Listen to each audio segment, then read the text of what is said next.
ਵਾਹਿਗੁਰੂ ਜੀ ਕਾ ਖਾਲਸਾ ਵਾਹਿਗੁਰੂ ਜੀ ਕੀ ਫਤਿਹ। ਬੜੀ ਮੰਦਭਾਗੀ ਖਬਰ ਸਾਹਮਣੇ ਆਈ ਆ ਅਮਰੀਕਾ ਤੋਂ। ਸੋਨੂੰ ਆਡੀਓ ਸੁਣਾਉਣੇ ਆ ਗੁਰੂ ਦੀਏ ਸੰਗਤੇ, ਸੁਣ ਲਓ ਗੁਰੂ ਘਰ ਦੀ ਕਮੇਟੀ ਵਾਲੇ ਕੀ ਸ਼ਬਦ ਬੋਲਦੇ ਨੇ। ਤੁਹਾਡੇ ਕੋਲੋਂ ਗੁਰੂ ਦੀਏ ਸੰਗਤੇ ਸ਼ਬਦ ਸੁਣੇ ਨਹੀਂ ਜਾਣੇ। ਇਹ ਗੁਰਦੁਆਰੇ ਦੀ ਕਮੇਟੀ ਕਹਿੰਦੀ ਆ ਕਿ ਫਾਸਟਵੇ ਟੀਵੀ ਆ ਜਿਹੜਾ ਉਹ ਬੜੇ ਮੁੱਦੇ ਚੱਕਦਾ। ਗੁਰੂ ਗ੍ਰੰਥ ਸਾਹਿਬ ਜੀ ਦੇ ਵਰਕੇ ਪਾੜੇ ਜਾਂਦੇ ਨੇ, ਵਰਕੇ ਉੱਥੇ ਇਹ ਬੋਲਦੇ ਨੇ। ਫਾਸਟਵੇ ਵਾਲੇ ਜਿੱਥੇ ਵੀ ਬੇਅਦਬੀ ਹੁੰਦੀ ਆ ਉੱਥੇ ਇਹ ਬੋਲਦੇ ਨੇ। ਇਹ ਦੇਖੋ ਵਰਕੇ ਦੱਸਦੇ ਨੇ। ਇਹ ਗੁਰਦੁਆਰੇ ਦੀ ਰੈਂਟਨ ਦੀ ਕਮੇਟੀ ਨੂੰ ਦੱਸਦੇ ਆ ਅਸੀਂ ਕਿ ਵਰਕੇ ਨਹੀਂ ਹੁੰਦੇ, ਗੁਰੂ ਗ੍ਰੰਥ ਸਾਹਿਬ ਜੀ ਦੇ ਅੰਗ ਹੁੰਦੇ ਨੇ। ਤੁਹਾਡੇ ਲਈ ਕਿਤਾਬ ਹੋਏਗੀ, ਕਿਤਾਬ ਦੇ ਵਰਕੇ ਹੁੰਦੇ ਨੇ। ਗੁਰੂ ਗ੍ਰੰਥ ਸਾਹਿਬ ਜੀ ਦੇ ਅੰਗ ਹੁੰਦੇ ਨੇ, ਅੰਗ। ਤੁਸੀਂ ਵਰਕੇ ਦੱਸਦੇ ਹੋ ਕਿਵੇਂ ਖੁੱਲ੍ਹੇਆਮ ਆਡੀਓ ਛੱਡ ਕੇ ਬੇਅਦਬੀ ਕਰਦੇ ਹੋ। ਗੁਰੂ ਗ੍ਰੰਥ ਸਾਹਿਬ ਦੇ ਵਰਕੇ ਦੱਸਦੇ ਨੇ ਕਿ ਵਰਕੇ ਕਿਤੇ ਵੀ ਪਾੜੇ ਜਾਂਦੇ ਨੇ ਤਾਂ ਤੁਸੀਂ ਆਵਾਜ਼ ਉਠਾਉਂਦੇ ਹੋ। ਫਾਸਟਵੇ ਟੀਵੀ ਵਾਲਿਓ ਕਿਉਂ ਉਠਾਉਂਦੇ ਹੋ? ਤੁਹਾਡੇ ਕੋਲੇ ਕੋਈ ਹੋਰ ਮੁੱਦਾ ਨਹੀਂ, ਤੁਸੀਂ ਗੁਰੂ ਗ੍ਰੰਥ ਸਾਹਿਬ ਦਾ ਹੀ ਮੁੱਦਾ ਕਿਉਂ ਉਠਾਉਂਦੇ ਹੋ? ਇਹ ਗੁਰੂ ਘਰ ਦੀ ਕਮੇਟੀ ਵਾਲੇ ਬੋਲਦੇ ਨੇ। ਗੁਰੂ ਦੀਆਂ ਸੰਗਤਾਂ ਸੁਣੋ। ਵਾਹਿਗੁਰੂ ਜੀ ਕਾ ਖਾਲਸਾ ਵਾਹਿਗੁਰੂ ਜੀ ਕੀ ਫਤਿਹ। ਮੈਂ ਫਾਸਟਵੇ ਟੀਵੀ ਦੇ ਅੱਗੇ ਇੱਕ ਗੱਲ ਕਰਦੀ ਹਾਂ ਵੀ ਫਾਸਟਵੇ ਟੀਵੀ ਜਿਹੜਾ ਆ ਇਹ ਰੈਂਟਨ ਗੁਰੂ ਘਰ ਦੀ ਜਿਹੜੀ ਵੀ ਨਿਊਜ਼ ਆ ਉਹ ਬੈਡ ਨਿਊਜ਼ ਹਮੇਸ਼ਾ ਕਿਉਂ ਦਿਖਾਉਣ ਦੀ ਕੋਸ਼ਿਸ਼ ਕਰਦੇ ਆ, ਉਹ ਚੰਗੀਆਂ ਨਿਊਜ਼ਾਂ ਕਿਉਂ ਨਹੀਂ ਦਿਖਾਉਂਦੇ। ਹੁਣ ਇਹ ਗੁਰੂ ਦੀਆਂ ਸੰਗਤਾਂ ਅੱਗੇ ਕੀ ਬੋਲਦੇ ਨੇ ਤੁਸੀਂ ਸੁਣ ਲਓ। ਦੂਸਰੀ ਗੱਲ ਇਹ ਹੈਗੀ ਆ ਵੀ ਆਪਾਂ ਸਾਰੇ ਵਿਆਪਦੀਆਂ ਲਈ ਕਿਉਂ ਚੱਲੇ ਹਾਂ ਕਿ ਗੁਰੂ ਗ੍ਰੰਥ ਸਾਹਿਬ ਦੀ ਕਿਤੇ ਅਸੀਂ ਵਰਕੇ ਪਾੜ ਕੇ ਸਾਨੂੰ ਇੰਡੀਆ ਦੇ ਵਿੱਚ ਮਿਲਦੇ ਆ, ਕਿਤੇ ਖੁਸ਼ ਆ। ਅਸੀਂ ਇੱਕ ਗੁਰੂ ਗ੍ਰੰਥ ਸਾਹਿਬ ਲਈ ਕਿਉਂ ਹਮੇਸ਼ਾ ਮੁੱਦਾ ਬਣਾਉਂਦੇ ਆ? ਆਮ ਜਨਤਾ ਲਈ ਵੀ ਕਦੀ ਕੋਈ ਮੁੱਦਾ ਬਣਾ ਦਿਆ ਕਰੋ। ਆਪਾਂ ਸਾਰੇ ਵਿਆਪਦੀਆਂ ਲਈ ਕਿਉਂ ਚੱਲੇ ਹਾਂ ਕਿ ਗੁਰੂ ਗ੍ਰੰਥ ਸਾਹਿਬ ਦੀ ਕਿਤੇ ਅਸੀਂ ਵਰਕੇ ਪਾੜ ਕੇ ਸਾਨੂੰ ਇੰਡੀਆ ਦੇ ਵਿੱਚ ਮਿਲਦੇ ਆ, ਕਿਤੇ ਖੁਸ਼ ਆ। ਕਿਤੇ ਅਸੀਂ ਵਰਕੇ ਪਾੜ ਕੇ ਸਾਨੂੰ ਇੰਡੀਆ ਦੇ ਵਿੱਚ ਮਿਲਦੇ ਆ, ਕਿਤੇ ਖੁਸ਼ ਆ। ਅਸੀਂ ਇੱਕ ਗੁਰੂ ਗ੍ਰੰਥ ਸਾਹਿਬ ਲਈ ਕਿਉਂ ਹਮੇਸ਼ਾ ਮੁੱਦਾ ਬਣਾਉਂਦੇ ਆ? ਆਮ ਜਨਤਾ ਲਈ ਵੀ ਕਦੀ ਕੋਈ ਮੁੱਦਾ ਬਣਾ ਦਿਆ ਕਰੋ। ਗੁਰੂ ਦੀ ਇਹ ਸੰਗਤੇ ਤੁਸੀਂ ਆਪ ਸੁਣਿਆ, ਇਹ ਗੁਰੂ ਗ੍ਰੰਥ ਸਾਹਿਬ ਦੇ ਅੰਗਾਂ ਨੂੰ ਵਰਕੇ ਦੱਸਦੇ ਨੇ ਕਿ ਵਰਕੇ ਪਾੜਤੇ। ਇਹ ਕਮੇਟੀ ਵਾਲੇ ਨੇ ਗੁਰੂ ਘਰ ਦੀ। ਤੁਸੀਂ ਦੇਖੋ ਕਿ ਗੁਰੂ ਗ੍ਰੰਥ ਸਾਹਿਬ ਦੇ ਅੰਗਾਂ ਨੂੰ ਵਰਕੇ ਦੱਸਦੇ ਨੇ, ਕਿਤਾਬ ਸਮਝਦੇ ਨੇ। ਇਹ ਆ ਗੁਰੂ ਘਰ ਦੀ ਕਮੇਟੀ। ਰੈਂਟਨ ਗੁਰਦੁਆਰੇ ਦੀ ਕਮੇਟੀ ਵਾਲਿਓ, ਗੁਰੂ ਗ੍ਰੰਥ ਸਾਹਿਬ ਜੀ ਦੀ ਬੇਅਦਬੀ ਰੁਕਦੀ ਨਹੀਂ, ਹਰ ਰੋਜ਼ ਬੇਅਦਬੀ ਹੁੰਦੀ ਆ। ਜਦ ਬੇਅਦਬੀਆਂ ਨਹੀਂ ਰੁਕਦੀਆਂ ਅਸੀਂ ਨਹੀਂ ਬੋਲਾਂਗੇ ਤਾਂ ਕੌਣ ਬੋਲੂਗਾ? ਅਗਰ ਗੁਰੂ ਗ੍ਰੰਥ ਸਾਹਿਬ ਜੀ ਦੀ ਬੇਅਦਬੀ ਦੇ ਲਈ ਨਹੀਂ ਬੋਲਾਂਗੇ ਫਿਰ ਬੋਲਾਂਗੇ ਕਾਹਦੇ ਲਈ? ਤੁਸੀਂ ਕਹਿੰਦੇ ਹੋ ਹੋਰ ਮੁੱਦੇ ਉਠਾਵੋ ਕਿਉਂਕਿ ਗੁਰੂ ਗ੍ਰੰਥ ਸਾਹਿਬ ਜੀ ਦੀ ਬੇਅਦਬੀ ਦਾ ਮੁੱਦਾ ਨਹੀਂ। ਹੁਣ ਇਹ ਅੱਗੇ ਕੀ ਕਹਿੰਦੇ ਨੇ ਉਹ ਵੀ ਸੁਣ ਲਓ। ਅਸੀਂ ਇੱਕ ਗੁਰੂ ਗ੍ਰੰਥ ਸਾਹਿਬ ਲਈ ਕਿਉਂ ਹਮੇਸ਼ਾ ਮੁੱਦਾ ਬਣਾਉਂਦੇ ਆ? ਆਮ ਜਨਤਾ ਲਈ ਵੀ ਕਦੀ ਕੋਈ ਮੁੱਦਾ ਬਣਾ ਦਿਆ ਕਰੋ। ਤੁਸੀਂ ਥੋੜੀ ਬਹੁਤੀ ਸਿਆਣਪ ਵੀ ਕਰਿਆ ਕਰੋ, ਥੋੜੀ ਬਹੁਤੀ ਸਿਆਣਪ ਕਰਿਆ ਕਰੋ ਇਸ ਗੱਲ ਦੇ ਉੱਤੇ ਵੀ ਆਪਣੇ ਆਪ ਦੇ ਵਿੱਚ ਰਹਿਣ ਦੀ ਵੀ ਕੋਸ਼ਿਸ਼ ਕਰਿਆ ਕਰੋ। ਕਿਉਂਕਿ ਨੰਬਰ 1 ਨਾ ਤਾਂ ਤੁਸੀਂ ਗੁਰੂ ਸਿੱਖ ਵਾਲੇ ਆ, ਨਾ ਤੁਸੀਂ ਸਿੱਖੀ ਸਰੂਪ ਦੇ ਵਿੱਚ ਆ, ਨਾ ਤਾਂ ਤੁਸੀਂ ਗੁਰੂ ਸਿੱਖ ਵਾਲੇ ਆ, ਨਾ ਤੁਸੀਂ ਸਿੱਖੀ ਸਰੂਪ ਦੇ ਵਿੱਚ ਆ। ਗੁਰੂ ਦੀ ਇਹ ਸੰਗਤੇ ਦੇਖੋ ਟੀਵੀ ਦੀ ਸਕਰੀਨ ਤੇ ਇਹ ਬੀਬੀ ਦਾ ਨੰਗਾ ਸਹਿਰਾ, ਪੈਰਾਂ 'ਚ ਜੁੱਤੀ ਪਾਈ ਹੋਈ ਆ, ਜੁੱਤੀ ਦੇ ਉੱਤੋਂ ਦੀ ਲਿਫਾਫੇ ਚੜਾਏ ਹੋਏ ਨੇ। ਗੁਰੂ ਗ੍ਰੰਥ ਸਾਹਿਬ ਜੀ ਦੀ ਤਾਬਿਆ ਲਿਆ ਕੇ ਖੜਾ ਕਰ ਲਿਆ ਇਸ ਬੀਬੀ ਨੂੰ। ਗੁਰਦੁਆਰੇ ਦੇ ਪ੍ਰਧਾਨ ਨੇ ਤੇ ਇੱਕ ਵੱਡਾ ਪ੍ਰਧਾਨ ਆ, ਇੱਕ ਛੋਟਾ ਪ੍ਰਧਾਨ ਆ। ਹੁਣ ਇਹ ਫਾਸਟਵੇ ਟੀਵੀ ਨੂੰ ਕਹਿੰਦੇ ਨੇ ਕਿ ਤੁਸੀਂ ਤਾਂ ਗੁਰਸਿੱਖ ਨਹੀਂ ਹੈਗੇ, ਤੁਸੀਂ ਕਿਉਂ ਬੋਲਦੇ ਹੋ? ਤੁਸੀਂ ਨਾ ਬੋਲਿਆ ਕਰੋ, ਤੁਸੀਂ ਚੋਲਾ ਨਹੀਂ ਪਾਇਆ। ਤੁਸੀਂ ਦੇਖੋ ਇਹਨਾਂ ਨੇ ਸ੍ਰੀ ਸਾਹਿਬ ਪਾਏ ਨੇ, ਚੋਲੇ ਪਾਏ ਨੇ। ਚੋਲੇ ਪਾ ਕੇ ਸ੍ਰੀ ਸਾਹਿਬ ਪਾ ਕੇ ਬੇਅਦਬੀ ਕਰਦੇ ਨੇ, ਪਰ ਅਸੀਂ ਤਾਂ ਚੋਲਾ ਨਹੀਂ ਪਾਇਆ, ਅਸੀਂ ਬੇਅਦਬੀ ਕਰਨ ਵਾਲਿਆਂ ਨੂੰ ਰੋਕਦੇ ਆ। ਇਹ ਚੋਲੇ ਪਾ ਕੇ ਬੇਅਦਬੀ ਕਰਦੇ ਨੇ। ਇਹਨਾਂ ਨੂੰ ਗੁਰੂ ਦੀਆਂ ਸੰਗਤਾਂ ਤੁਸੀਂ ਕੀ ਕਹੋਗੇ? ਗੁਰੂ ਦੀਆਂ ਸੰਗਤਾਂ ਤੁਸੀਂ ਸੁਣਿਆ ਆ, ਇਹ ਕਹਿੰਦੇ ਤੁਸੀਂ ਗੁਰਸਿੱਖ ਨਹੀਂ ਹੈਗੇ, ਤੁਸੀਂ ਨਹੀਂ ਗੱਲ ਕਰ ਸਕਦੇ। ਪਰ ਇਹਨਾਂ ਨੇ ਸਿੱਖਾਂ ਦਾ ਬਾਣਾ ਪਾ ਕੇ ਇਹ ਬੇਅਦਬੀ ਕਰਦੇ ਨੇ। ਇਹਨਾਂ ਨੂੰ ਬੇਅਦਬੀ ਕਰਨ ਦਾ ਲਾਇਸੈਂਸ ਮਿਲ ਗਿਆ ਕਿ ਚੋਲਾ ਪਾ ਕੇ ਬੇਅਦਬੀ ਕਰ ਸਕਦੇ ਨੇ। ਗੁਰੂ 10ਵੇਂ ਪਾਤਸ਼ਾਹ ਦੇ ਸਮੇਂ ਦੇ ਵਿੱਚ ਜਿਹੜੇ ਮੁਗਲ ਸੀ ਉਹ ਸਿੰਘਾਂ ਨੂੰ ਲਲਕਾਰਦੇ ਸੀ, ਸਿੰਘਾਂ ਨੂੰ ਲਲਕਾਰਦੇ ਸੀ, ਬੇਅਦਬੀਆਂ ਕਰਦੇ ਸੀ, ਗਰੀਬਾਂ ਤੇ ਅਤਿਆਚਾਰ ਕਰਦੇ ਸੀ। ਪਰ ਉਹ ਮੁਗਲਾਂ ਦੀ ਪਹਿਚਾਨ ਸੀ, ਮੁਗਲ ਪਹਿਚਾਣੇ ਜਾਂਦੇ ਸੀ ਕਿਉਂਕਿ ਉਹ ਆਪਣੇ ਕੱਪੜਿਆਂ ਦੇ ਵਿੱਚ ਸੀ। ਪਰ ਅੱਜ ਤੁਸੀਂ ਦੇਖੋ ਇਹ ਪਹਿਚਾਣੇ ਨਹੀਂ ਜਾਂਦੇ, ਇਹ ਸਿੰਘਾਂ ਦੇ ਬਾਣੇ ਵਿੱਚ ਆ ਗਏ ਨੇ। ਪਰ ਮੁਗਲਾਂ ਤੋਂ ਇਹ ਭੋਰਾ ਵੀ ਘੱਟ ਨਹੀਂ। ਗੁਰੂ ਗ੍ਰੰਥ ਸਾਹਿਬ ਜੀ ਦੀ ਤਾਬਿਆ ਇੱਕ ਨੰਗੇ ਸਿਰ ਬੀਬੀ ਨੂੰ ਲਿਆ ਕੇ ਖੜਾ ਕਰ ਲਿਆ, ਉਹ ਤੋਂ ਬਾਅਦ ਮਾਫੀ ਵੀ ਨਹੀਂ ਮੰਗਦੇ। ਹੁਣ ਫਾਸਟਵੇ ਟੀਵੀ USA ਨੂੰ ਧਮਕੀ ਦਿੰਦੇ ਨੇ ਕਿ ਤੇਰੇ ਨਾਲ ਅਸੀਂ ਦੇਖ ਲਾਂਗੇ। ਇਦਾਂ ਦੇ ਸ਼ਬਦ ਇਹ ਫੋਨ ਕਰਕੇ ਬੋਲਦੇ ਨੇ। ਤੁਸੀਂ ਦੇਖੋ ਇਹ ਗੁਰੂ ਗ੍ਰੰਥ ਸਾਹਿਬ ਤੋਂ ਨਹੀਂ ਡਰਦੇ, ਸੰਗਤ ਤੋਂ ਨਹੀਂ ਡਰਦੇ, ਕਿੱਦਾਂ ਲਲਕਾਰਦੇ ਨੇ, ਕਿੱਦਾਂ ਗੁਰੂ ਗ੍ਰੰਥ ਸਾਹਿਬ ਦੇ ਅੰਗਾਂ ਨੂੰ ਵਰ ਕੇ ਦੱਸਦੇ ਨੇ। ਤੁਸੀਂ ਆਪ ਹੀ ਦੇਖ ਲਓ ਇਹ ਕਹਿੰਦੇ ਕੀ ਨੇ। ਅੱਖਾਂ ਨਾ ਮੀਚੋ, ਅੱਖਾਂ ਖੋਲੋ, ਗੁਰਦੁਆਰੇ ਜਾਂਦੇ ਹੋ, ਮੱਥਾ ਟੇਕੀ ਜਾਂਦੇ ਹੋ, ਡਾਲਰ ਦੀ ਡਾਲਰ ਚੜਾਵਾ ਚੜਾਈ ਜਾਂਦੇ ਹੋ। ਇਹ ਉਹਨਾਂ ਹੀ ਹੰਕਾਰੀ ਜਾਂਦੇ ਨੇ ਪੈਸੇ ਨੂੰ ਦੇਖ ਕੇ। ਗੁਰੂ ਦੀ ਸੰਗਤੇ ਤੁਸੀਂ ਦੇਖੋ ਕਿੰਨੇ ਹੰਕਾਰ ਗਏ ਨੇ। ਜੇ ਇਹਨਾਂ ਨੂੰ ਬੇਅਦਬੀ ਕਰਨ ਤੋਂ ਰੋਕਦੇ ਆ ਤਾਂ ਇਹ ਮਾਰਨ ਦੀ ਧਮਕੀ ਦਿੰਦੇ ਨੇ ਰੈਂਟਨ ਗੁਰਦਾਰੇ ਵਾਲੇ। ਪਰ ਇਹਨਾਂ ਨੂੰ ਅਸੀਂ ਦੱਸ ਦਈਏ ਕਿ ਮਰਨਾ ਸਭ ਨੇ ਆ। ਜੋ ਦੁਨੀਆ ਤੇ ਆਇਆ ਕੋਈ ਐਕਸੀਡੈਂਟ ਨਾਲ ਮਰ ਜਾਂਦਾ, ਕੋਈ ਹਾਰਟ ਅਟੈਕ ਨਾਲ ਮਰ ਜਾਂਦਾ, ਮਰਦੇ ਸਭ ਨੇ। ਕਿਉਂਕਿ ਅਸੀਂ ਗੁਰੂ ਗ੍ਰੰਥ ਸਾਹਿਬ ਜੀ ਦੀ ਆਵਾਜ਼ ਆ, ਅਸੀਂ ਬੇਅਦਬੀ ਕਰਨ ਵਾਲਿਆਂ ਨੂੰ ਰੋਕਦੇ ਆ। ਤੁਸੀਂ ਸਾਨੂੰ ਮਾਰ ਦੋਗੇ, ਸਾਨੂੰ ਭੋਰਾ ਵੀ ਕੋਈ ਗਿਲਾ ਨਹੀਂ, ਕਿਉਂਕਿ ਮਰਨਾ ਤਾਂ ਸਭ ਨੇ ਆ। ਜੇ ਸਾਨੂੰ ਆਵਾਜ਼ ਉਠਾਉਂਦਿਆਂ ਨੂੰ ਮਾਰ ਦੋਗੇ ਤਾਂ ਕੋਈ ਪਰਵਾਹ ਨਹੀਂ, ਇਹ ਤੋਂ ਨਹੀਂ ਅਸੀਂ ਡਰਦੇ। ਪਹਿਲਾਂ ਮਰਨਾ ਕਬੂਲ ਕਰ, ਜੀਵਨ ਦੀ ਛੱਡ ਆਸ। ਜੇ ਤੁਸੀਂ ਸੱਚ ਦੀ ਆਵਾਜ਼ ਬਣਨਾ ਤਾਂ ਇਸ ਤਰ੍ਹਾਂ ਦੇ ਤੁਹਾਨੂੰ ਅੱਗੇ ਧਮਕੀਆਂ ਮਿਲਣੀਆਂ ਨੇ, ਇਹ ਸਾਨੂੰ ਪਹਿਲਾਂ ਹੀ ਪਤਾ। ਪਰ ਅਸੀਂ ਜੀਵਨ ਦੀ ਆਸ ਛੱਡ ਚੁੱਕੇ ਹਾਂ, ਕੋਈ ਪਰਵਾਹ ਨਹੀਂ। ਇਦਾਂ ਹੀ ਬੇਅਦਬੀ ਕਰਨ ਵਾਲਿਆਂ ਨੂੰ ਰੋਕਦੇ ਰਹਾਂਗੇ, ਆਵਾਜ਼ ਉਠਾਉਂਦੇ ਰਹਾਂਗੇ।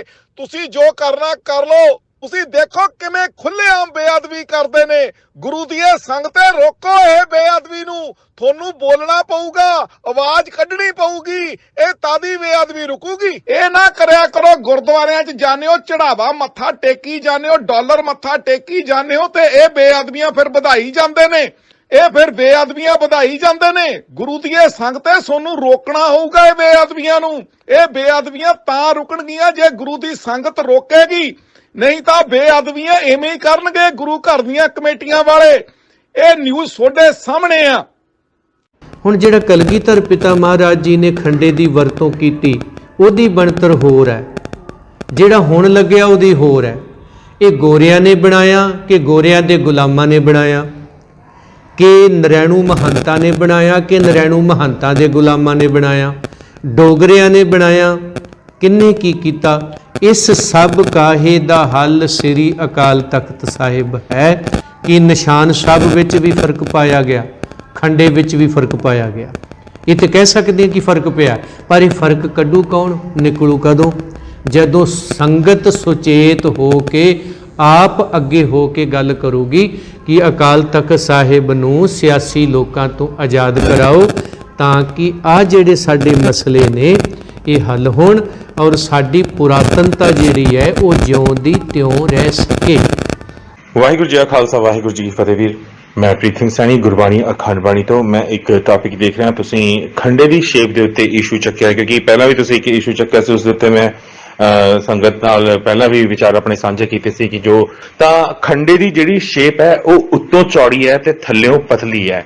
ਅਗਰ ਤੁਸੀਂ ਬਾਬਾ ਦੀਪ ਸਿੰਘ ਦਾ ਖੰਡਾ ਵੀ ਦੇਖੋ ਜਾਂ ਤੁਸੀਂ ਅਗਰ ਖੰਡਾ ਕਲਗੀਧਰ ਦਾ ਦੇਖੋ, ਜਿਹਦੇ ਨਾਲ ਸਭ ਤੋਂ ਪਹਿਲੇ ਪੰਜ ਪਿਆਰਿਆਂ ਨੂੰ ਅੰਮ੍ਰਿਤ ਦੀ ਦਾਤ ਦਿੱਤੀ ਗਈ ਸੀ, ਛਕਾਇਆ ਗਿਆ ਸੀ, ਤੇ ਉਸ ਦੀ ਸ਼ੇਪ ਵੀ ਇਦਾਂ ਹੀ ਹੈ, ਉੱਤੋਂ ਚੌੜਾ ਹੈ, ਥੱਲਿਓਂ ਪਤਲਾ ਹੈ। ਗੱਬੇ ਜਿਹੜਾ ਕਰਵ ਦਿੱਤਾ ਗਿਆ ਹੈ, ਜਿਹਨੂੰ ਲੇਡੀ ਕੱਟ ਤੁਸੀਂ ਕਹਿ ਸਕਦੇ ਹੋ, ਕਿ ਜਿਹਦਾ ਕਮਰ ਵਰਗੀ ਸ਼ੇਪ ਜਿਹੜੀ ਗੱਬਿਓਂ ਦਿੱਤੀ ਗਈ ਹੈ ਦੋਨੋਂ ਪਾਸਿਓਂ, ਉਹ ਖੰਡਾ ਕਿੱਥੋਂ ਆਇਆ, ਕਦੋਂ ਉਹਦੀ ਹੋਂਦ ਹੋਈ?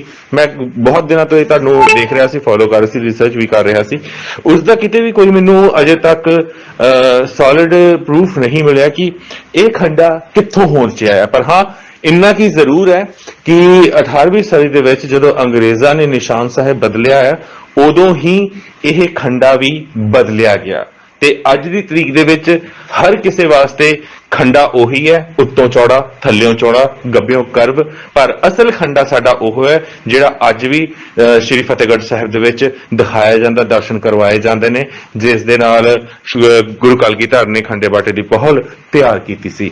ਸੋ ਮੇਰਾ ਵੀਰ ਇਹੀ ਜਵਾਬ ਹੈ, ਕਿਉਂਕਿ ਬਹੁਤ ਸੁਹਿਰਦ ਲੋਕਾਂ ਨੂੰ ਮੈਂ ਪੁੱਛਿਆ ਹੈ ਤੇ ਹਿਸਟੋਰੀਅਨਸ ਨੂੰ ਮੈਂ ਪੁੱਛਿਆ ਹੈ ਤੇ ਕਿਸੇ ਦੇ ਕੋਲ ਮੈਨੂੰ ਜਵਾਬ ਨਹੀਂ ਲੱਭਿਆ। ਜਿੰਨੀ ਕਿ ਮੇਰੀ ਪਰਮਾਤਮਾ ਨੇ ਮੈਨੂੰ ਸਮੱਤ ਬਖਸ਼ੀ ਹੈ, ਉਸ ਹਿਸਾਬ ਦੇ ਨਾਲ ਮੈਨੂੰ ਇਹ ਲੱਗਦਾ ਹੈ ਕਿ ਇਹ ਵੀ ਜਿੱਦਾਂ ਸਾਡੇ ਨਿਸ਼ਾਨ ਨੂੰ ਉਹਨਾਂ ਨੇ ਬਿਲਕੁਲ ਝੁਕਾ ਦਿੱਤਾ, ਰੰਗ ਬਦਲ ਦਿੱਤਾ, ਉਸ ਦੇ ਵਿੱਚੋਂ ਕਕਾਰ ਹਟਾ ਦਿੱਤੇ, ਮਤਲਬ ਸ਼ਮਸ਼ੀਰ ਹਟਾ ਦਿੱਤੀ, ਕਿਰਚ ਹਟਾ ਦਿੱਤੀ, ਢਾਲ ਹਟਾ ਦਿੱਤੀ, ਉਦਾਂ ਹੀ ਇਹਨਾਂ ਨੇ ਅਸਲ ਖੰਡਾ ਵੀ ਹਟਾ ਦਿੱਤਾ ਤੇ ਉਦਾਂ ਹੀ ਗੁਰੂ ਦੀ ਬਾਣੀ ਦੇ ਵਿੱਚ ਵੀ ਅੱਜ ਮਿਲਾਵਟ ਹੋ ਰਹੀ ਹੈ। ਦੁਨੀਆ ਜਾਣਦੀ ਹੈ, ਅਕਾਲ ਤਖਤ ਦੇ ਜਥੇਦਾਰ ਜਾਣਦੇ ਆ, ਪਰ ਜ਼ੁਬਾਨ ਸਾਰਿਆਂ ਦੀ ਬੰਦ ਹੈ। ਬਹੁਤ ਬਹੁਤ ਧੰਨਵਾਦ ਜੀ। ਵਾਹਿਗੁਰੂ ਜੀ ਕਾ ਖਾਲਸਾ, ਵਾਹਿਗੁਰੂ ਜੀ ਕੀ ਫਤਿਹ। ਧਿਆਨ ਸਿੰਘ ਮੰਡ ਦੇ ਨਾਲ ਸਾਡੀ ਫੋਨ ਤੇ ਗੱਲਬਾਤ ਹੋਈ। ਉਹ ਕਹਿੰਦੇ ਨੇ ਗੁਰੂ 10ਵੇਂ ਪਾਤਸ਼ਾਹ ਦਾ ਖੰਡਾ ਪ੍ਰਗਟ ਹੋਣਾ ਚਾਹੀਦਾ, ਸਾਹਮਣੇ ਆਉਣਾ ਚਾਹੀਦਾ, ਪਰ ਗੁਰੂ ਦੀ ਇਹ ਸੰਗਤ ਹੈ, ਗੁਰੂ 10ਵੇਂ ਪਾਤਸ਼ਾਹ ਦਾ ਖੰਡਾ ਤਾਂ ਪ੍ਰਗਟ ਹੈਗਾ, ਅਨੰਦਪੁਰ ਸਾਹਿਬ ਦਿਖਾਇਆ ਜਾਂਦਾ, ਪਰ ਗੁਰੂ ਘਰਾਂ ਦੇ ਵਿੱਚ ਕੁਝ ਹੋਰ ਹੀ ਲਾਇਆ ਗਿਆ। ਹੁਣ ਮੰਡ ਸਾਹਿਬ ਵੀ ਇਹੀ ਬੋਲਦੇ ਨੇ ਕਿ ਸਾਹਮਣੇ ਆਉਣਾ ਚਾਹੀਦਾ। ਤੁਸੀਂ ਆਪ ਹੀ ਆਡੀਓ ਸੁਣ ਲਓ। हेलो, वाहिगुरु जी का खालसा वाहिगुरु जी की फतेह जी। वाहिगुरु जी का खालसा वाहिगुरु जी की फतेह जी। मैं मान साहब नाल गल कर रहा जी। बिल्कुल जी बिल्कुल। हाँ जी खालसा जी, श्रोमणी कमेटी ने खालसे दी होंद ही खत्म कर दित्ती ते लोकां नूं पता तक नहीं लगन दिता। गल करदे आ खंडे दी, जो आनंदपुर साहिब खंडा दिखाया जाता वो गुरु 10वें पातशाह दा खंडा उत्तों चौड़ा थल्ले नूं पतला। ਜਿਹੜਾ ਖੰਡਾ ਅੱਜ ਕੱਲ ਗੁਰਦੁਆਰਿਆਂ ਦੇ ਵਿੱਚ ਵਰਤਿਆ ਜਾਂਦਾ ਜਾਂ ਅੰਮ੍ਰਿਤ ਛਕਾਉਣ ਦੇ ਲਈ ਜਾਂ ਨਿਸ਼ਾਨ ਸਾਹਿਬ ਦੇ ਉੱਤੇ ਲਾਇਆ ਹੋਇਆ, ਉਹ ਬਿਲਕੁਲ ਹੀ ਅਲੱਗ ਆ। ਇਹਦੇ ਬਾਰੇ ਚ ਤੁਸੀਂ ਕੀ ਕਹਿੰਦੇ ਹੋ? ਇਹ ਜਿਹੜੀ ਸ਼੍ਰੋਮਣੀ ਗੁਰਦੁਆਰਾ ਪ੍ਰਬੰਧਕ ਕਮੇਟੀ ਹੈ ਨਾ ਜੀ, ਜੋ ਚੰਗੇ ਘਰ ਦੇ ਵਿੱਚ ਚੋਰਾਂ ਦਾ ਵਾਸਾ ਹੈ ਜੀ, ਹਨਾ। ਹਾਂਜੀ, ਇਹ ਚੋਰ ਜਿਹੜੇ ਨੇ ਇਹਨਾਂ ਨੇ ਸਾਰਾ ਸਮਾਨ ਵੇਚਤਾ ਜੀ। ਇਹਨੂੰ ਚਲਾਉਣ ਵਾਲੇ ਬੰਦੇ ਜਿਹੜੇ ਨੇ ਉਹ ਕਿਰਤਕਾਨ ਹੋ ਗਏ ਨੇ, ਉਹ ਪੰਥ ਵਿਰੋਧੀ ਹੋ ਗਏ ਨੇ, ਹਨਾ ਜੀ। ਮੈਂ ਕਿਹਾ ਇਹ ਤੁਹਾਡੇ ਵਾਸਤੇ ਬਹੁਤ ਗਲਤ ਹੈ। ਤੁਸੀਂ ਸਾਰੀਆਂ ਜਿਹੜੀਆਂ ਸਾਡੀਆਂ ਵਿਰਾਸਤ ਵਾਲੀਆਂ ਚੀਜ਼ਾਂ ਨੇ ਨਾ, ਤੁਸੀਂ ਇਹਨਾਂ ਨੂੰ ਮਿਟਾਉਣਾ ਚਾਹੁੰਦੇ ਹੋ। ਪਹਿਲੋਂ ਤੁਸੀਂ ਗੋਲੀਆਂ ਦੇ ਨਿਸ਼ਾਨ ਮਿਟਾਤੇ, ਸਾਰਾ ਕੁਝ ਤੁਸੀਂ ਮਿਟਾਤਾ। ਹੁਣ ਮੈਂ ਕਿਹਾ ਤੁਸੀਂ ਏਡੇ ਮਾੜੇ ਹੱਥ ਕੰਡਿਆਂ ਦੇ ਉੱਤੇ ਉਤਰ ਆਏ। ਵੱਡੀ ਗਲਤੀ ਇਹ ਕਰੀ ਜਾ ਰਹੀ ਹੈ ਕਿ ਜਿਹੜਾ ਖੰਡਾ ਅੰਗਰੇਜ਼ਾਂ ਨੇ ਖੰਡੇ ਦਾ ਨਾਂ ਦਿੱਤਾ ਸੀ ਢਾਂਚੇ ਨੂੰ, ਉਹ ਢਾਂਚਾ ਨਿਸ਼ਾਨ ਸਾਹਿਬ ਦੇ ਉੱਤੇ ਲਾਇਆ ਗਿਆ। ਉਸ ਢਾਂਚੇ ਦੇ ਨਾਲ ਹੀ ਅੰਮ੍ਰਿਤ ਤਿਆਰ ਕੀਤਾ ਜਾਂਦਾ। ਗੁਰੂ 10ਵੇਂ ਪਾਤਸ਼ਾਹ ਦੇ ਖੰਡੇ ਵਰਗਾ ਖੰਡਾ ਨਾ ਤਾਂ ਬਣਾਇਆ ਗਿਆ, ਨਾ ਪੂਰੇ ਵਰਲਡ ਦੇ ਵਿੱਚ ਕਿਸੇ ਵੀ ਗੁਰੂ ਘਰ ਦੇ ਵਿੱਚ ਗੁਰੂ ਗ੍ਰੰਥ ਸਾਹਿਬ ਜੀ ਦੀ ਤਾਬਿਆ ਪਿਆ। ਕਿਤੇ ਵੀ ਗੁਰੂ 10ਵੇਂ ਪਾਤਸ਼ਾਹ ਦਾ ਖੰਡਾ ਤਾਂ ਦਿਖਦਾ ਹੀ ਨਹੀਂ। ਜੋ ਦਿਖਦਾ ਸਿਰਫ ਅੰਗਰੇਜ਼ਾਂ ਦਾ ਦਿਖਦਾ। ਇਹਦੇ ਬਾਰੇ ਤੁਸੀਂ ਕੀ ਕਹਿੰਦੇ ਹੋ ਵੀ ਕੀ ਕਰਨਾ ਚਾਹੀਦਾ ਸਾਡੀ ਸਿੱਖ ਸੰਗਤ ਨੂੰ, ਗੁਰੂ ਘਰਾਂ ਨੂੰ ਤੁਸੀਂ ਕੀ ਮੈਸੇਜ ਦਿੰਦੇ ਹੋ ਕਿ ਗੁਰੂ 10ਵੇਂ ਪਾਤਸ਼ਾਹ ਦਾ ਖੰਡਾ ਸਾਹਮਣੇ ਲੈ ਕੇ ਆਉਣ ਜਾਂ ਅੰਗਰੇਜ਼ਾਂ ਦਾ ਰੱਖ ਲੈਣ? ਨਹੀਂ, ਜਿਹੜਾ ਅੰਗਰੇਜ਼ਾਂ ਨੇ ਖੰਡਾ ਪੇਸ਼ ਕੀਤਾ ਇਹ ਉਹ ਜਿਹੜਾ ਆਪਾਂ ਹੁਣ ਨਿਸ਼ਾਨ ਸਾਹਿਬ ਤੇ ਚੜਾਉਣੇ। ਹਾਂਜੀ ਹਾਂਜੀ, ਇਹ ਅੰਗਰੇਜ਼ਾਂ ਦਾ ਜੀ, ਇਹ ਅੰਗਰੇਜ਼ਾਂ ਦਾ। ਇਹ ਅੰਗਰੇਜ਼ਾਂ ਦਾ ਹੈ। ਇਹ ਅੰਗਰੇਜ਼ਾਂ ਦਾ ਜਿਹੜਾ ਗੁਰੂ 10ਵੇਂ ਪਾਤਸ਼ਾਹ ਦਾ, ਉਹ ਤੁਹਾਨੂੰ ਫੋਟੋ ਭੇਜੀ ਹੋਈ ਆ। ਇਹ ਆਨੰਦਪੁਰ ਸਾਹਿਬ ਦਰਸ਼ਨ ਕਰਾਉਂਦੇ ਨੇ, ਸਾਰੇ ਗੁਰੂ ਘਰਾਂ ਦੀਆਂ ਕਮੇਟੀਆਂ ਨੇ ਬੜੀ ਚੰਗੀ ਤਰ੍ਹਾਂ ਨਾਲ ਦਰਸ਼ਨ ਕੀਤੇ ਹੋਏ ਨੇ। YouTube ਤੇ ਵੀ ਵੀਡੀਓ ਪਾਈ ਹੋਈ ਆ ਔਰ ਅਸੀਂ ਕਈ ਵਾਰੀ ਸੰਗਤ ਨੂੰ ਇਹ ਵੀਡੀਓ ਦਿਖਾ ਚੁੱਕੇ ਆ ਵੀ ਦੇਖੋ ਉੱਥੇ ਆਹ ਦਿਖਾਇਆ ਜਾਂਦਾ ਖੰਡਾ, ਪਰ ਜਿਹੜਾ ਲਾਇਆ ਹੋਇਆ ਉਹ ਹੋਰ ਆ, ਪਰ ਖੰਡਾ ਤਾਂ ਗੁਰੂ 10ਵੇਂ ਪਾਤਸ਼ਾਹ ਦਾ ਹੀ ਹੋਇਆ। ਪਰ ਜਿਹੜਾ ਆਹ ਜਗਾੜ ਆ ਥੱਲਿਓਂ ਚੌੜਾ ਉੱਤੋਂ ਚੌੜਾ, ਇਹ ਤਾਂ ਆਪਣਾ ਹੈ ਨਹੀਂ, ਪਰ ਇਹ ਗੁਰਦੁਆਰਿਆਂ 'ਚ ਕਿਰਾਇਤ ਲਾਈ ਕਿਉਂ ਆ? ਗੁਰੂ ਘਰ ਦੇ ਜਿਹੜੇ ਪ੍ਰਬੰਧਕ ਕਮੇਟੀਆਂ ਨੇ ਜਦ ਉਹੀ ਐਡਾ ਵੱਡਾ ਗਲਤ ਕੰਮ ਕਰਦੀਆਂ ਨੇ, ਰੋਜ਼ ਬੇਅਦਬੀ, ਡੇਲੀ ਬੇਅਦਬੀ ਕਰਦੀਆਂ ਨੇ, ਵੀ ਤੇ ਲੋਕਾਂ ਨੂੰ ਕਿਵੇਂ ਰੋਕੋਗੇ ਤੁਸੀਂ? ਤੁਸੀਂ ਕਹਿੰਦੇ ਹੋ ਮੋਦੀ ਮਾੜਾ, RSS ਮਾੜੀ ਆ, ਪਰ ਤੁਸੀਂ ਤਾਂ ਆਪ ਖੁਦ ਹੀ ਬੇਅਦਬੀ ਕਰੀ ਜਾਂਦੇ ਹੋ। ਫਿਰ ਜਿਹੜਾ ਅੰਮ੍ਰਿਤ ਤਿਆਰ ਕੀਤਾ ਜਾਂਦਾ ਉਹ ਅੰਗਰੇਜ਼ਾਂ ਦੇ ਖੁਰਪੇ ਨਾਲ ਕੀਤਾ ਜਾਂਦਾ, ਫਿਰ ਅੰਮ੍ਰਿਤ ਕਿਵੇਂ ਹੋ ਗਿਆ? ਇਹ ਸਭ ਗੱਲ ਨੋਟ ਕਰਨ ਵਾਲੀ ਆ। ਪਰ ਅਸੀਂ ਮੰਡ ਸਾਹਿਬ ਤੋਂ ਪੁੱਛਦੇ ਆ ਕਿ ਮੰਡ ਸਾਹਿਬ ਇਹਦੇ ਬਾਰੇ ਕੀ ਕਮੈਂਟ ਦਿੰਦੇ ਨੇ। ਕਹਿਣ ਤੋਂ ਭਾਵ ਜਿਹੜੀ ਅਸਲੀ ਚੀਜ਼ ਆ ਉਹ ਲੁਕੀ ਹੋਈ ਹੈ ਤੁਹਾਡੇ ਮੁਤਾਬਕ, ਹੈ ਨਾ? ਹਾਂਜੀ, ਇਹ ਪ੍ਰਗਟ ਹੋਣੀ ਚਾਹੀਦੀ ਆ। ਠੀਕ ਹੈ ਜੀ, ਮਿਹਰਬਾਨੀ, ਬਹੁਤ ਬਹੁਤ ਧੰਨਵਾਦ। ਓਕੇ ਜੀ, ਵਾਹਿਗੁਰੂ ਜੀ ਕਾ ਖਾਲਸਾ, ਵਾਹਿਗੁਰੂ ਜੀ ਕੀ ਫਤਿਹ। ਵਾਹਿਗੁਰੂ ਜੀ ਕੀ ਫਤਿਹ। ਗੁਰੂ ਦੀ ਇਹ ਸੰਗਤ ਹੈ। ਧਿਆਨ ਸਿੰਘ ਮੰਡ ਕਹਿੰਦੇ ਨੇ ਖੰਡਾ ਪ੍ਰਗਟ ਹੋਣਾ ਚਾਹੀਦਾ, ਸਾਹਮਣੇ ਆਉਣਾ ਚਾਹੀਦਾ, ਪਰ ਜਿਹੜਾ ਆਨੰਦਪੁਰ ਸਾਹਿਬ ਦਿਖਾਇਆ ਜਾਂਦਾ ਗੁਰੂ 10ਵੇਂ ਪਾਤਸ਼ਾਹ ਦਾ ਖੰਡਾ, ਉਹ ਤਾਂ ਇਹਨਾਂ ਨੇ ਲਕੋਈ ਲਿਆ, ਅੰਗਰੇਜ਼ਾਂ ਦਾ ਸਾਹਮਣੇ ਲਿਆਂਦਾ। ਪਰ ਗੁਰੂ ਦੀ ਇਹ ਸੰਗਤ ਹੈ, ਸੋਨੂੰ ਵੀ ਬੋਲਣ ਦੀ ਲੋੜ ਆ। ਜਿਹੜੀਆਂ ਆ ਸਿੱਖ ਜਥੇਬੰਦੀਆਂ ਕਹਾਉਂਦੀਆਂ ਨੇ, ਫੋਟੋਆਂ ਲਾਈਆਂ ਨੇ ਅਸੀਂ ਟੀਵੀ ਦੀ ਸਕਰੀਨ ਤੇ, ਇਹਨਾਂ ਨੂੰ ਵੀ ਬੋਲਣ ਦੀ ਲੋੜ ਆ।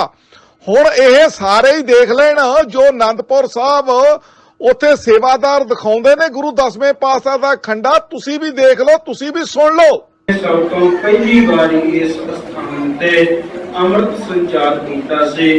ਉਸ ਖੰਡੇ ਦੇ ਦਰਸ਼ਨ ਕਰਕੇ ਆਓ ਅਸੀਂ ਵਡਭਾਗੀ ਬਣੀਏ।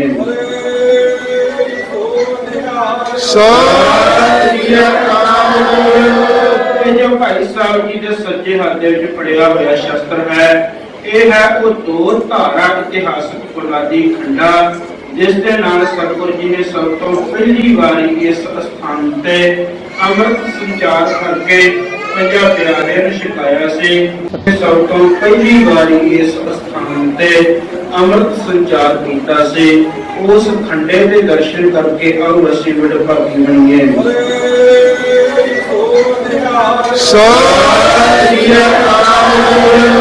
ਇਹ ਜੋ ਭਾਈ ਸਾਹਿਬ ਜੀ ਦੇ ਸੱਜੇ ਹੱਥ ਦੇ ਵਿੱਚ ਫੜਿਆ ਹੋਇਆ ਸ਼ਸਤਰ ਹੈ, ਇਹ ਹੈ ਉਹ ਦੋ ਧਾਰਾ ਇਤਿਹਾਸਕ ਫੌਲਾਦੀ ਖੰਡਾ ਜਿਸ ਦੇ ਨਾਲ ਸਤਿਗੁਰੂ ਜੀ ਨੇ ਸਭ ਤੋਂ ਪਹਿਲੀ ਵਾਰੀ ਇਸ ਸਥਾਨ ਤੇ ਅੰਮ੍ਰਿਤ ਸੰਚਾਰ ਕਰਕੇ ਪੰਜਾਂ ਪਿਆਰਿਆਂ ਨੂੰ ਛਕਾਇਆ ਸੀ। ਜਿਹੜੇ ਲੋਕ ਇਹ ਗੱਲ ਕਹਿੰਦੇ ਸਨ, ਕਾਮ ਹਮਾਰਾ ਤੋਲਨ ਤਕੜੀ ਨੰਗੀ ਕਰਦ ਕਬੂ ਨਹੀਂ ਪਕੜੇ, चिड़ी उठे डर से मर जाऊं, तुरपन से कैसे लड़ पाऊं। उन्होंने अंदर सतगुरु जी ने खंडे बाटे का अमृत छका के ऐसी वीरता, ऐसी अणख, ऐसी शक्ति भर दिते कि कल्ले कल्ले ने सवा सवा नक दे नाल मुकाबला किया, जिस दी गवाही चमकौर दी कच्ची गली भरती है।